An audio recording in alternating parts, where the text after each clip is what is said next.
Alrighty, everyone. You made it. The last official session of JNUC 2025.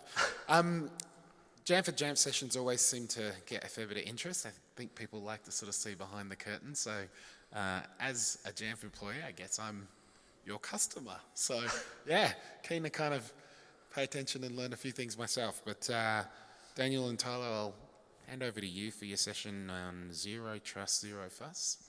Sure. Thanks. Cool. If I click this, will it go to the thing?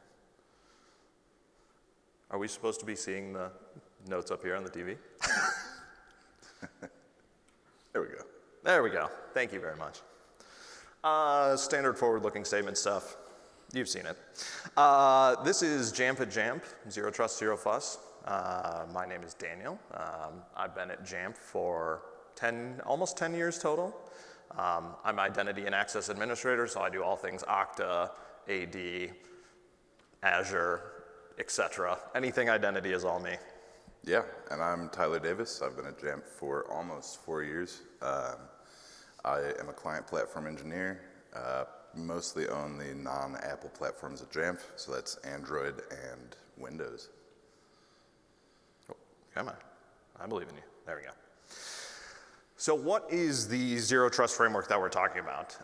It is the trust but verify standard statement of we know you're you, but we want to verify that you are you. So we were going into this with this is kind of what we're going to talk about today, the security versus usability trade-off. This is a big thing, right? We want users to be secure, but we also don't want to be prompting them with 10 MFA prompts every time they're trying to access a resource, because that's just not a good experience for anybody involved. We'll be talking about our Zero Trust principles and our overall goal of the project, how we wanted to approach it, go through it, what we wanted to accomplish with it. And then we're just going to, of course, talk about our story. That's why we're here. Yeah, so I think as admins, we all have seen that just traditional security versus usability trade-off, like Daniel just mentioned.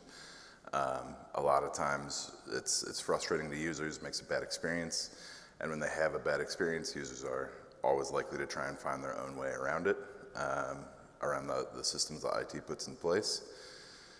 I think we've all heard the issues and the problems with frequent password changes, tons of prompts. So we kind of set out to improve that experience and to make sign-ins and security as seamless as possible.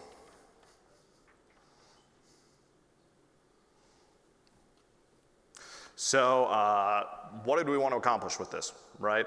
We established a Zero Trust framework implemented through our Jamf product stack, Jamf Pro, Jamf Protect, Jamf Security Cloud, and Okta and Azure. That requires all users' devices and applications to be authenticated and authorized before accessing resources. It follows the never trust, always verify principle. Nothing gets automatic access, no matter who or what is requesting it. Why did we want to do this?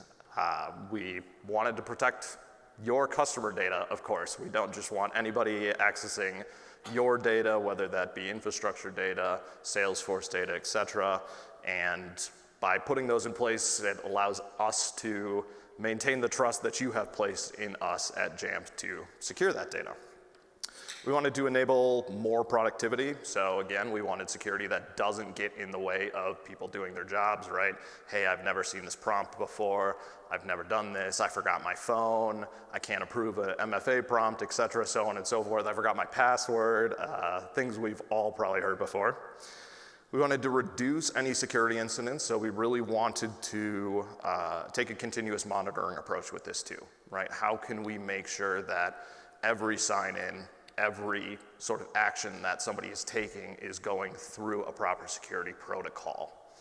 And then we wanted to, of course, demonstrate our own technology. So by implementing these things through our products, right, we can have real-world examples going back for what we're selling to you and talking to you about, and that's, again, kind of what we're doing with this talk. So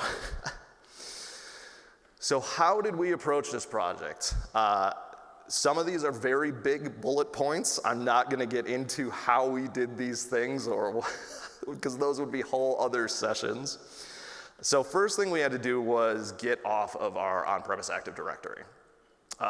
Big task, we just needed to migrate to have our Okta as our source of truth for all identity. Now we're still using Active Directory, but instead of Active Directory to Okta, we're going Okta to Active Directory. And then second thing was establishing Workday as our Okta source. So everything is now automatic via Workday, our HRIS system. We are not doing any provisioning, deprovisioning, anything like that. It's all automatic, transitions, etc. We had to implement Okta FastPass usage for this important piece of the project, letting people sign in with biometrics, just a fingerprint when they're logging in. That was kind of our first step in, all right, let's really take a passwordless approach to this, right? We don't want users to have to constantly be entering their password, constantly remembering a password. We integrated Jamf Security Cloud further into our identity stack, right? That's the shared signal framework, looking at more, again, kind of that continuous monitoring of, hey, we're always making sure that you're on a trusted network that you are coming from when you were logging into these devices. And if you're not on that trusted network, you're gonna hit a different set of policies when you're signing in to make sure that you are you. We implemented the NIST password standards. That was a battle with auditors as usual. The 15 character limit, no automatic rotations every 90 days. Really, again, driving that passwordless, right? Hey, let's get out of the use of people even having to change the password. If they're not using it 99% of the time in the first place, what is the point in having them constantly changing and updated if they don't have to? And then we developed the Zero Trust framework that we were talking about, and that is what we are gonna click into next year. So when we approached this, we really had to sit down and go, what is the data we have at Jamf, right? And how do we want to classify that into different levels? And then we can apply security policies to those different levels. So what we came up is with 4 different levels, and as you'll see in the next slide, that translates to the 4 levels of Zero Trust that we went to. So level 1 being your kind of public information, right? Marketing materials, things that are just out there, training resources, things like Jamf Learning Hub, those sorts of things. Level 2 was low risk confidential, things like budget information, how much budget does our department have, things like things like non-public staff information, addresses, personal phone numbers, et cetera, data stored in Workday. Level 3 was our medium risk confidential, things like financial transaction systems, contract management systems, things like document storage, so on and so forth. Then of course our high risk confidential. These are our systems containing customer data, Salesforce, Oracle, other things like that. Anything with source code, right? GitHub, Bitbucket Stash, and the credential management systems themselves, things like Secret Server, 1Password, et cetera, so on and so forth. And that translated directly basically to our 4 levels of Zero Trust that we went with. So level 1 being that trusted identity. Again, these are things like our learning hub, right? Training resources, things that it doesn't matter what network you're coming from, especially when we're dealing with things like onboarding, right? Users aren't set up necessarily right away with everything. When we onboard users, we allow them to set up Okta accounts 14 days before they start, right? They don't have access to their Mac yet. So we just wanted to make those things very basic. And then trusted device is the next one. So this would be for sort of the level 2 data, and trusted network can go with level 2 and 3 as well. Basically we're saying you need MFA, and in the case of trusted device, you need your device managed some way, whether that's Intune, whether it's managed in Jamf Pro, doesn't matter. We're just saying, is this device registered? Is this device managed by one of those platforms? Trusted network then, of course, is just, are you on Jamf Trust? Are you coming from an IP that we recognize? Very straightforward. And then level 4 for our most secure stuff, we are doing trusted device plus network. So we're saying you have to come from a device that is registered and managed, and you have to be on Jamf Trust. Very basic, very straightforward. So yeah, moving from that theory that we defined to production, We started working with the client platform engineering team, of course, in managing the Intune and the Jamf Pro side of this and the management side of this to then implement that into our production environments. So we started with the device management piece, right? Making sure all our devices were managed, logged in Jamf Pro, and then integrated with the Jamf Trust side as well and making sure that was pushed down. So we rolled that across everything we supported, macOS, iOS, Windows, Android, physical machines, cloud PCs, ran into some weird things with some of those because they're not all the same, of course, but we got there. Now we made it work. So what does this actually look like to set up? It actually is fairly easy. This is direct from Okta. The first step is getting that SCEP certificate deployed from Okta through Jamf Pro. It is a very basic setup if you have not looked at it before through Okta. It is like literally 2 clicks. You go into their security settings and you go, I want to set up managed device for macOS or Windows. You click next, they go, here's your information, take this, upload it to your device management platform, and that's it. Push it out and it'll register in Okta. So that was fairly easy. Yeah. Yeah, so with that certificate configured in Okta, we can deploy it out to desktop devices via management, Jamf Pro, and Intune. In this demo profile from Pro, you can see that the cert is deployed with, well, you might not be able to see it, it's very small, but it does have a management attestation flag to enable Okta to use it and verify that that device is managed. On mobile devices, it's a little bit different, but it is similar. Mobile devices are deployed with a management secret key so that we can see that that Okta Verify app on the mobile device is managed. It is enrolled in our production management. And you can see that configuration in place here in our manager for Android management platform. So as we mentioned before, our supported platforms span Windows, Android, and all of Apple devices. Our management includes a mix of Pro, Intune, and now Manager for Android. We do use on the identity side Okta Identity Engine, including FastPass and SSOE on the Apple platforms. Deployed with a combination, like I said, of secrets, certs, and all of that for management attestation. So yeah. When we deploy Okta Verify, we deploy it to all endpoints at the time of management. It just serves, I'm sure you guys are familiar with Verify, but it serves as the point of interaction for users, as well as a monitor for trust. And it integrates with those platforms' built-in security tools to just continuously monitor for things like encryption, updates, patches, all that. For ease of use, it automatically ties at the time of deployment back to our tenant. Prompts for sign-in automatically so that users are signed in, ready to go. And then it integrates with biometrics, whether that be Windows Hello, Face ID, Touch ID, whatever it is on the device, so that users can more simply authenticate using that biometric. So as mentioned before, Okta is deployed with platform SSOE. You can see our configuration here from Pro that ties it to the team identifier of the Okta Verify app, just to further integrate with the OS, streamline sign-in and that experience for the users.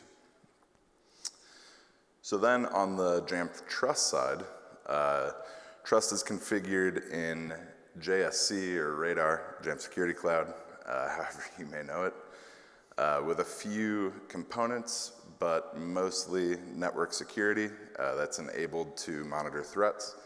We've done some demos before with network security where we can detect malware, phishing attempts, all of that. We can use threat signaling with Okta to shut user accounts off. Just simple integrations.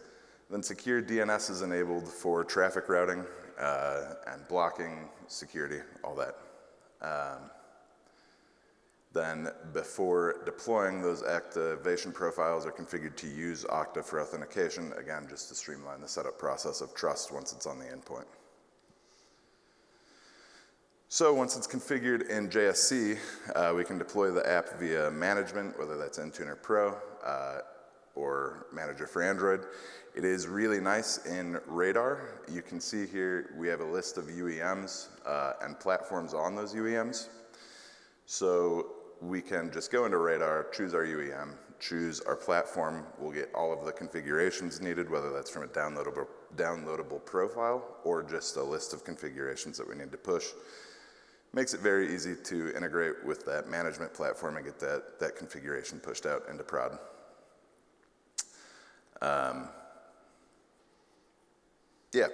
So showing the mobile side of the deployment, again in Manager for Android, we push trust out on Android.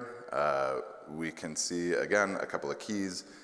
The keys just effectively tie it to the tenant so that the user never has to interact to really sign in. It just takes them straight to Okta to sign in. A secret key, again, for attestation, just like Okta Verify, and then a defining set of user variables just to identify the user as we go through. Then all devices, whether it be through ABM or on the Windows side, just showing off that we are doing it on Windows, are deployed at the time of enrollment for company-owned devices. So when a user goes through Setup Assistant on a Mac or through Autopilot on a Windows device, they're automatically pulling their certificates, whether it's a machine certificate in the system phase or a user certificate in the user phase of Autopilot, and then they automatically get their apps as well already configured, so by the time they hit their desktop, they're ready to go, whether they're on Apple or on Windows. So what does this look like in Okta? So this is a very basic example of a Okta policy that we have for Trusted Device Plus Network. These two slides are going to lead into a demo. So we are actually using these policies live in the demo that you're going to see. This is serving as our example of a low-risk sign-on. So we made a couple modifications to these. Now, normally what we do is there in that big if section on the side, we'll have additional pieces of, is your risk low? Do you have medium risk? Do you have high risk, right? Are you signing in from a device we've never seen before? Are you signing in from a new location like Denver that you've never been to before, right? That changes your risk profile. So these aren't exact copies of what we have because we're in production, we're going off that risk, but this is how we're gonna simulate it here. So basically we've said, are you coming from one of our Jamf Security Cloud IPs? Is your device registered and managed? And then we have a device insurance baseline. That is set in Okta. That's just the baseline of saying, are you running macOS, at least macOS 14? Is your hard drive encrypted? Very basic things like that. So, and in this case, too, I'll just mention as well, in case you have not seen this before, you'll notice the little 1 next to the Okta FastPass there. So here we are kind of asking for 2 authentication types, as you can see. However, Okta FastPass will satisfy both level 1 and 2 here, so it is only 1 prompt by the end user if they meet all of these criteria. And then we're gonna use the just trusted device to simulate our high-risk sign-on, right? So you can see nearly exactly the same as the last policy we did, except we're saying you don't have to be coming from Jamf Security Cloud, you don't have to be coming from an IP that we know you're coming from, just have to be registered and managed. And you'll see we changed this slightly so that we are gonna get prompted for a password first. No matter what, password is the only option you have to enter first. I know we said we're going passwordless, but since we're teaching this as a high-risk sign-on, we're gonna say you have to use your password. And then you can also use Okta Verify, either a push, FastPass login, or a FIDO2 key if you want to get in. So we are going to jump into the Windows demo first. These are just going to be a short couple-minute videos, and I will let Tyler, I'm going to hit the play button if you're ready. Yeah, run it. Perfect. So I wanted to show off right away here, real quick, the management attestation certificate that gets pushed to the user during Autopilot. This is a device that was just run through the Autopilot enrollment phase. So with that in mind, we can go down to Verify and we can set Verify up. Pretty straightforward login. Again, you can see it's tied to our tenant. So if we sign in, we can also just use a push notification. So once you get through Autopilot, the user theoretically never really has to use their password again. And if we enable biometrics here, we now have Windows Hello. So with that, we can also go through. This is real time, by the way. We didn't speed anything up. We didn't cut anything. Yeah, right. So we can go through and enable trust here. Trust's login gets very easy since we already have the management attestation with Okta. We pretty much just hit FastPass, scan our fingerprint, and trust is ready to go. So the cool part about this is that, again, our policies are built a single policy across all platforms, whether that be Windows, macOS, whatever it is. It's one policy. We wanted to make it simple, wanted to make it secure. So if we go down, we can see our first sign-in in Okta.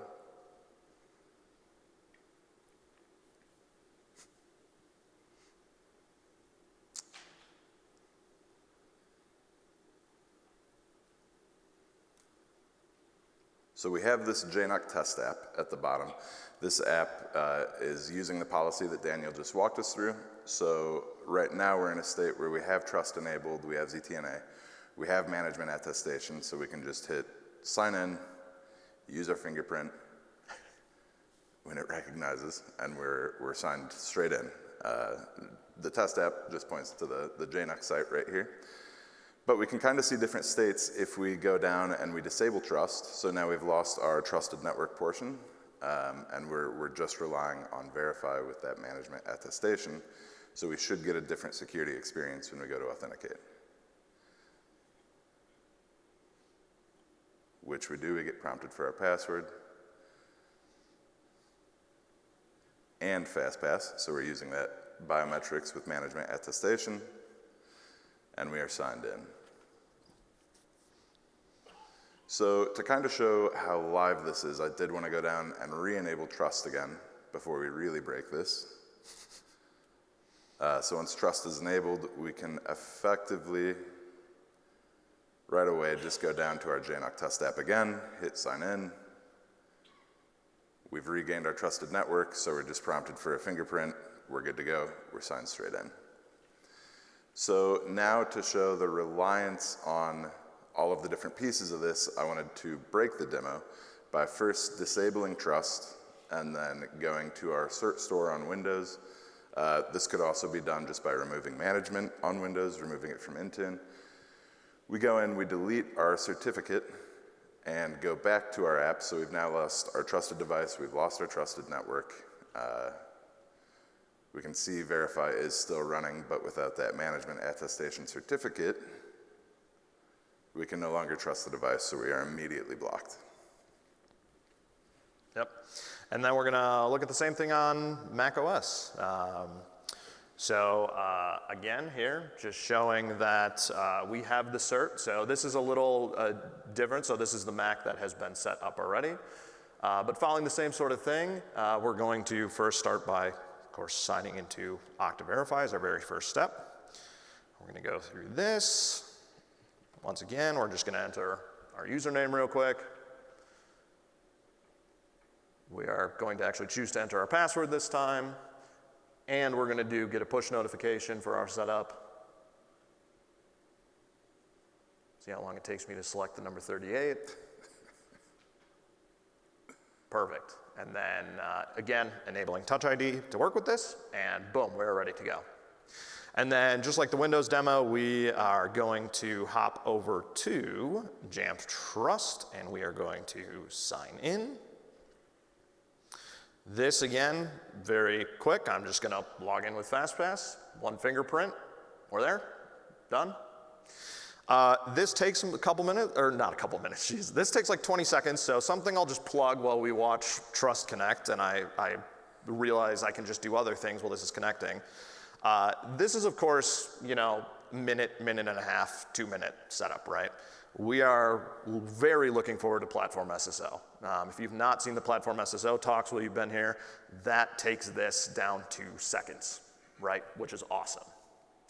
So we are logging into Okta here again. Now again, we have Trust running and Okta Verify and the device cert set up. So again, much like the Windows, it's simple fingerprint. We're into the test site, and there it is. And then we are going to disable Jamf Trust and hop back in here. We are going to come on past me. We're gonna click the app again, and very similar, we're gonna get the password prompt, and I'm gonna click push notification instead of using FastPass. Now, slightly different push notification experience as well, because I had logged in here previously using a push notification, so it didn't ask me for a number to verify with.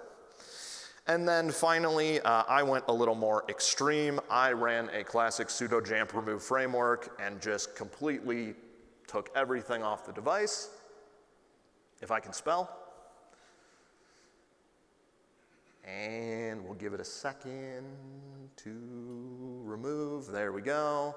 If we look at profiles, completely gone, of course, so no more certificate. I give it a refresh for good measure, because why not? And very similar, boom, we are blocked. And that is the experience we want, right? Ultimately. And it kind of works out too, again, just to plug the fact that it's one configuration applied in one place. It's not multiple configurations for multiple platforms. It's the same tools and the same experience for users so that it's easy no matter what platform they're on. That's kind of my philosophy with Windows management at Jamf, is to make it as similar, give it parity to the Apple experience, Apple management, so that users all have the same experience. Yep, and that makes it easier for us, right? Because we're not having to manage this separate pair of policies for Windows, for Mac. You know, there's no, hey, this is different, hey, this is different, that we have to keep track of. It's all just in one place, which is great. Yeah. Let's look at fun metrics, because everybody loves metrics.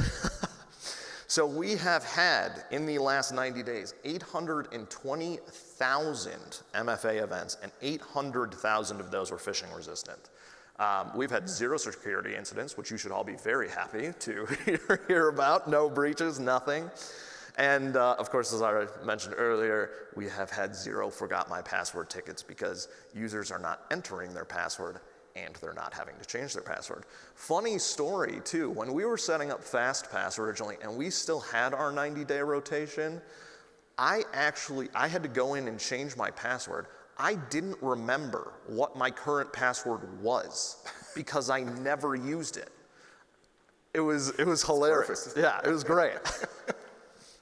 Thankfully, though, I didn't have to submit a forgot my password ticket because I could just go reset it myself. That's one benefit. And then our sign-in type metrics as well. So this is over the last 90 days, 22,805 authentications using a password. Now again, a lot of those are new users setting up their Macs for the first time, gotta enter your password during setup originally to enroll the device, so on and so forth. Again, changing with platform SSO, it's gonna look a little different. However, 959,000 phishing-resistant passwordless authentications, which is a lot for 90 days, right? That is almost 1 million authentications where nobody is having to take the time to type in their password, pull it out of a password manager, pull their sticky note off their monitor and look at it really close to type it in, which is awesome. And that equates to 2.3% of our authentications were not phishing resistant. So that's just basic math, passwords versus the small number versus the big number. So what did our rollout look like? Pretty basic for standard rollout procedures, right? We needed to prototype first. That was what we talked about at the beginning. We needed to sit down, we needed to define those classification levels, right? 1, 2, 3, and 4. Now we had to go back and figure out, all right, hey, we have hundreds of applications. We really do. What of those applications fall under what classification and what criticality, right? And then we had to figure out, well, how did we want to define those sign-in policies, right? What were we require? What were our baselines gonna look like? What were we gonna allow? How did we wanna prompt people in what scenarios, so on and so forth. That was all during the prototype. Then we had the pilot. This is the hardest thing, right? I think we've all experienced this, finding people who want to test, test the new thing. We really leaned into just using our team and our department, right? Roll it out kind of like a POC internally, go, hey, does this work, yes or no? And it really translated easily. I think it's really difficult sometimes with a big organization to go, oh yeah, it works for 5 people. It's definitely gonna work for all 3,000 of the rest of our employees without anything happening or going wrong. So that is where we get into the staged. And that is defining groups to roll this out in stages. Okta is very nice in the sign-on policies that we can go, hey, this sign-on policy, we only want it to apply to this group of people. So that was awesome because we said, all right, after our team was done, hey, larger IT enterprise technology organization, you 250 people, now you're gonna go and test this for a few weeks. Right, that really gets us our larger user base to go, hey, here's another problem we didn't think about. Here's another problem we ran into. And that made it easier. And then, of course, you can do the rollout. We, again, did this in stages just to make it easier. We went, all right, everybody in our ETO org, 250 people, they get it first. All right, thumbs up with them. Support org, that's another 300 people, roll it out. All right, engineering org, now we've pumped it up, 900, 1,000 people, right? And then once we were confident on that, we just said, all right, let's just remove the groups. It applies to everybody, and then we were good to go. So the challenges, compliance, number one bullet point, as usual, right? It has been a lot. I think passwordless is very new in the world of auditing, in the world of SOX compliance, ISO, FedRAMP, StateRAMP, all of those things, right? Lots of meetings with auditors to go through and show them and be like, hey, that's great that you want us to change our password every 90 days. Let us show you why this is more secure than doing that. Which ended up working out. Obviously, you know, we still have all those compliance standards and we have this in place. So we got there with that. Of course, end users are hesitant to change their established habits, right? Even there are cases where you go to end users and you go, hey, we're gonna cut your 3 sign-ins down to 1, and they're gonna go like, but I don't wanna use my 1 sign-in. I love using my 3 sign-ins. It's what I'm used to, right? So we put out how we tried to approach this, and this goes in line with the next one as well, new processes and security methods. We really tried to engage lots of communication with end users. We put out blog posts from our team that said, hey, here's the program, here's why we're doing this is what we're doing. It's easier for you as the end user, and most importantly, we rolled this out in a way that the end user didn't have to change anything that they were already doing, right? We already rolled out FastPass. By the time we got to this stage, people were comfortable using FastPass. They were comfortable using biometrics for sign-in, and that made this whole process way easier. And then, of course, stakeholder engagement. So that is making sure the people you chose to test are actually testing and doing the things. That can be reviewed with logs and stuff if you really want to get that deep into it, making sure people are testing and doing things. But of course, we have a little leeway with that with Okta, where we can kind of volunteer them to do these things and try these things out. And I think it is, once people see the new process, see that it is actually easier. A lot of people did kind of evangelize for us, where it's like, this is much easier, much more straightforward. This out of, I think, everybody, this was the biggest hit with all our remote employees. Yeah. They were all over this, which was awesome. And then we look at the cross-functional collaboration strategies, right? Siloing, huge issue all the time. Again, we're talking about stakeholders, right? Engage them. Follow up with them. Don't just go, hey, test this thing, and don't talk to them again for 3 weeks. Follow up with them.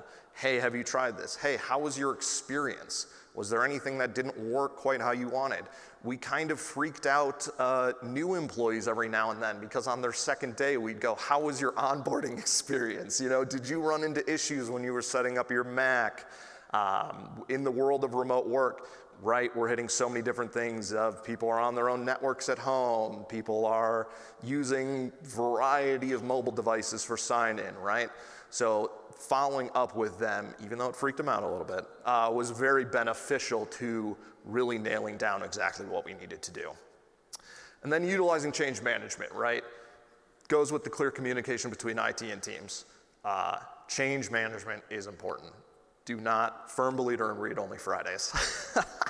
Do not roll these out on a Friday afternoon, right? Get it in your change management. We'll go, we're doing it at this time, on this day, and communicate that to the end users. We sent emails, we used Slack bots and said, hey, this is changing for you. As we added more apps to the thing, to our policies, we pulled user lists and we sent them Slack notifications that said, hey, on this day, at this time, we are moving Salesforce to use these new security requirements. If you have issues, contact us, so on and so forth.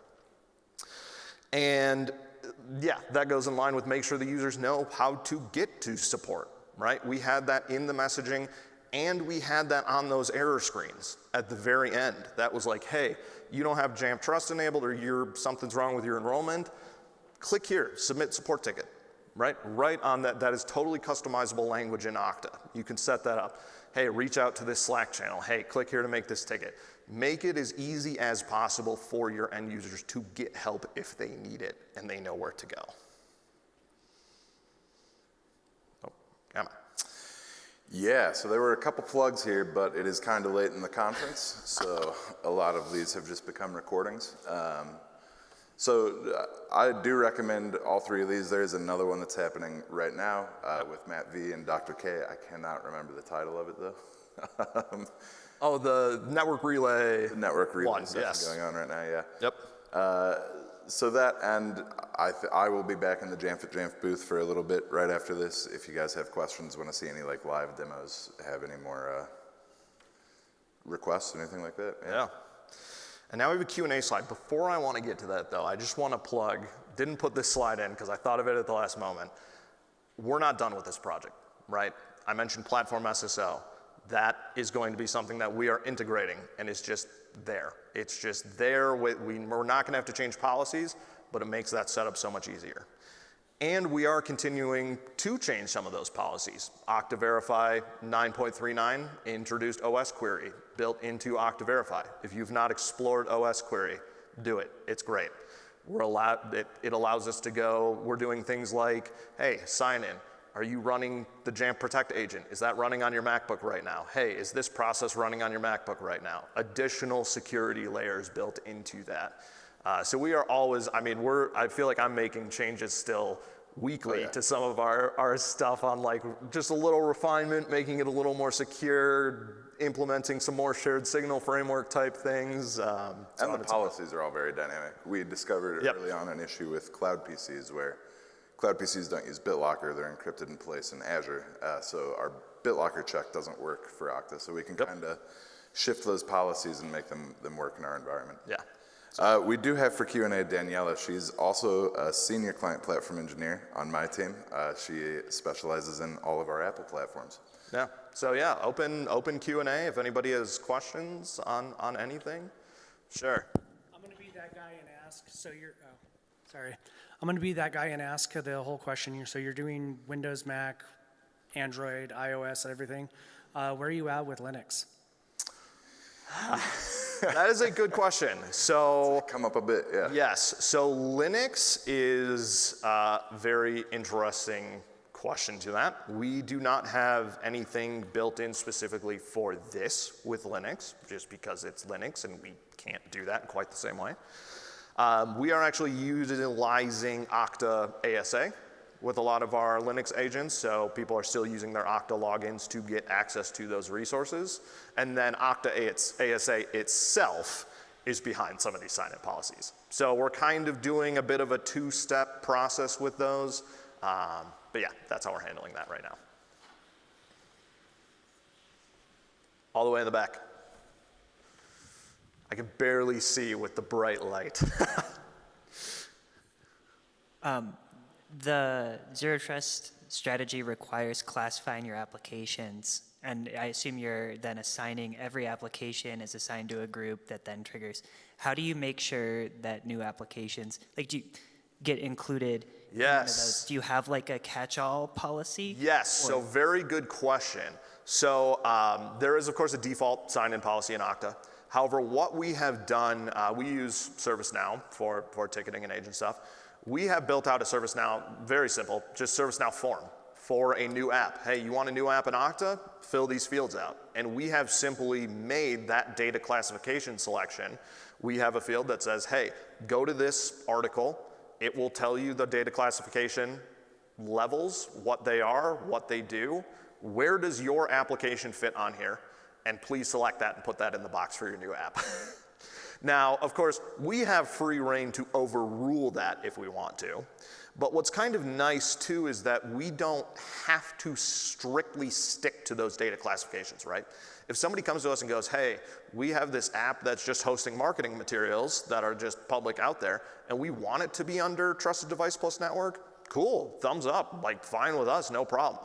And we find we're using that policy, that most secure policy, more for almost every new app that is coming in. Because we've rolled it out for all of our critical apps, users are just on Jamf Trust all the time. They are just using their managed device, right? So it allows us to go, oh yeah, just any new app, just throw it under our most secure policy. Why not? So there is potentially a future as well where we go back and look at some of those other trusted device and trusted network policies and go, hey, maybe we don't even need these anymore, right? We're going to throw every app under the most secure policy at this point. So, good question. Any other questions? Cool. I guess that's it. Yeah, cool. Well, thank you. We know it's the end of JNUC, so we appreciate you all being here. Yeah, we will be, like I said, around, like Tyler said, at the Jamf booth if you think of anything else for a few more hours, and we'll be up there. And Yeah. Cool. Thanks all.